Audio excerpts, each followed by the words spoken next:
শুভ সকাল বন্ধুরা, আবারও একটি নতুন ব্লগে সকলকে অনেক অনেক স্বাগত জানাই। আশা করি সকলে ঈশ্বরের কৃপায় খুব ভালো আছো, সুস্থ আছো। আর আজকে হচ্ছে 25 তারিখ। সকালেই 6টায় ঘুম থেকে উঠে ছাদে এসে কাকগুলো তো আমার পিছু ছাড়ে না।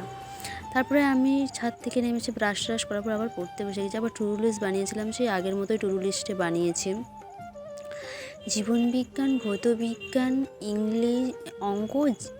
ইংলিশ আর জিকে আছে আজকে। তারপরে আমি সেই টু লিস্ট অনুযায়ী সেই জীবনবিজ্ঞান শুরু করে দিয়েছি পড়তে। কারণ জীবনবিজ্ঞান প্রথমে আমি আগে রিভিশন দিচ্ছিলাম, রিভিশন দেওয়ার পর তারপরে আমাদের যেটা অধ্যায় এখন চলছে তারপরে সেটাকে মুখস্থ করব একটু।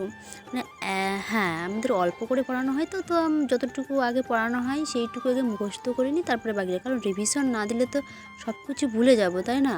তাই রিভিশন দিয়ে তারপরে আবার নতুন পড়া স্টার্ট করা উচিত। কারণ বেশি দিন হয়ে গেলে সেটা, কারণ কালচারের মধ্যে না থাকলে না সত্যিই সেটা ভুলে যাই। কারণ গতকাল আমাদের পরীক্ষা নিয়েছিল, পরীক্ষার মধ্যে আমি খুব একটা বেশি পাইনি। এই কারণেই পাইনি যে ইংলিশটা আমি পড়তাম না বলে বেশি। ইংলিশ, হ্যাঁ, জিকেতে মোটামুটি পেয়েছি, ঠিক আছে, কিন্তু ইংলিশে খুব। আর জিকে ইংলিশ মিলে আমাদের 25 মার্কের মধ্যে পরীক্ষা হয়েছিল। 25-এর মধ্যে আমি 12 পেয়েছি। মানে 12 নম্বর তো কোনো কিছুই নাই, এতে তো হবেই না কোনো কিছু। ইংলিশে আমি খুব কম নাম্বার পেয়ে গেছিলাম। বেশিরভাগ নাম্বারটা আমি জিকে থেকেই পেয়েছি, কারণ জিকেতে 10 নম্বর থেকে ইংলিশে 15। এবার 15-র মধ্যে যদি আমি 5 পাই তাহলে তো হবে না, তাই না? বেশি বেশি পড়তে হবে। আর এবার ইংলিশটাকে আমি রেখেছি। তারপরে দুপুরে তারপরে ক্লাস 10-এরও পড়া হয়ে গেছে আমার। তারপরে আমি দুপুরে কিছু খাবার খেয়ে স্নান টান করে পুজো দিয়ে তারপরে আমি আবার পড়তে বসে যাই, ভৌতবিজ্ঞান নিয়ে বসে যাই। ভৌতবিজ্ঞানের প্রথমে আবার ওই ক্লাস 9-এর পড়াটাকে পড়ি, তারপরে ক্লাস 10-এরটা পড়বো। ক্লাস 10-এরটা পড়ছিলাম, এগুলোই পড়ছিলাম যে আমাদের যেগুলো হয়ে গেছে সেগুলো আমাদের পরীক্ষা নেবে স্যার। সবগুলো যতগুলো এতদিনে যা পড়ানো হয়েছে সব পরীক্ষা নেবে, তাই আমি সেগুলোই বের করে করে পড়ছিলাম আর সেগুলো রিভিশন দিচ্ছিলাম। তারপরে আমি একটু দোকানে গেছিলাম বাজার করতে।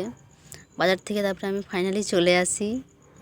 কী কী নিয়েছি, বাঁধাকপি নিয়েছি, তারপরে শুকনো লঙ্কা নিয়েছিলাম, তারপরে হচ্ছে যে আরও অনেক কিছুই নিয়েছিলাম। তার মধ্যে আমি নিয়েছিলাম যে টক দই। তারপরে সেই যে দেখলে সেটা আমাদের হচ্ছে পরীক্ষা নেবে আর কি। স্যার বলে দিয়েছে ভৌতবিজ্ঞানের মধ্যে পরীক্ষা নেবে 4 তারিখে। আর এই তারপরে বিকেলবেলা আমি ছাদে চলে আসি, ঘুম থেকে উঠে ছাদে চলে আসি। হ্যাঁ, ছাদে এসে তারপরে আমি একটু পুজো টুজো দেওয়ার পর ছাদে এসে মালা জপ করলাম। মালা জপ করার পরে গিয়ে তারপরে আমি পড়তে বসে গেছি। তারপরে আমি অঙ্ক নিয়ে বসলাম। সত্যি ছোটো দিনের বেলা না, মানে কী করতে, মানে কী যে করি না করি, আর মানে সন্ধে হয়ে যায়, বুঝতে পারি না। আর একবার ঘুমোলে তো মনে হয় সন্ধে হয়ে যায়, কিছুই বুঝতে পারি না। তারপরে আমি অঙ্ক নিয়ে বসে গেছি। আজকে আমি সকালেই চ্যালেঞ্জ নিয়েছিলাম যে আমি 20টা আজকে করবই, তারপরে উঠবো। কিন্তু সত্যি আজকেও 20টা পারলাম না, আজকে 11টা করেছি। তবে আজকে অঙ্কগুলো প্র্যাকটিস করতে বেশি টাইম লাগেনি, কারণ যেহেতু এর আগে করেছিলাম বলে হ্যাবিট ছিল, তো বেশি টাইম লাগেনি। 11টা করেছি। আমি ভেবেছিলাম যে আরও করব, কিন্তু করলাম না, 11টাই করেছি আজকে। থাক, কালকে পাক্কা 20টা করতেই হবে আমাকে, যেই করেই হোক সেটা জানি না, কিন্তু করতেই হবে কালকে 20টা আমাকে।